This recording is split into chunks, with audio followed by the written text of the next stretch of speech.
உங்க அண்ணன் ஒண்ணுமே தெரியாம என் கம்பெனிக்கு ஃப்ரெஷரா வந்தான். அவன் இந்த அளவுக்கு வளர்ந்து நிக்கிறான்னா யாரால? சார், எங்க கம்பெனியால. அதுக்கு நல்லா நன்றி சொன்னீங்கம்மா. ரொம்ப தேங்க்ஸ். ஐயோ சாரி சார். சத்தியமா உங்களை அவமானப்படுத்தணும்னு வேலை இப்படி செய்யல. உங்களை பத்தி அண்ணன் எவ்வளவோ சொல்லிருக்காரு. இது ஏதோ எதிர்பாராம நடந்துருச்சு சார். எதிர்பாராமலா? தெரிஞ்சேதான் இவன் என்ன அடிச்சான். இல்ல சார், அப்படிலாம் இல்ல.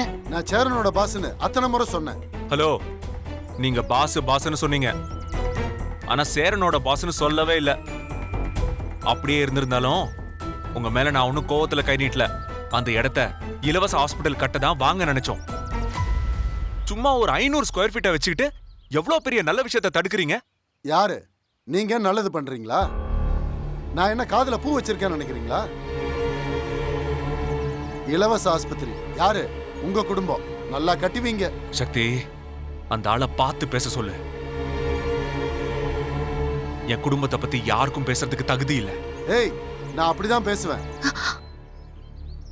பார்கட்ட டெண்டர் வாங்கிட்டு அங்க ஹாஸ்பிட்டல் கட்டுறாங்களாமா?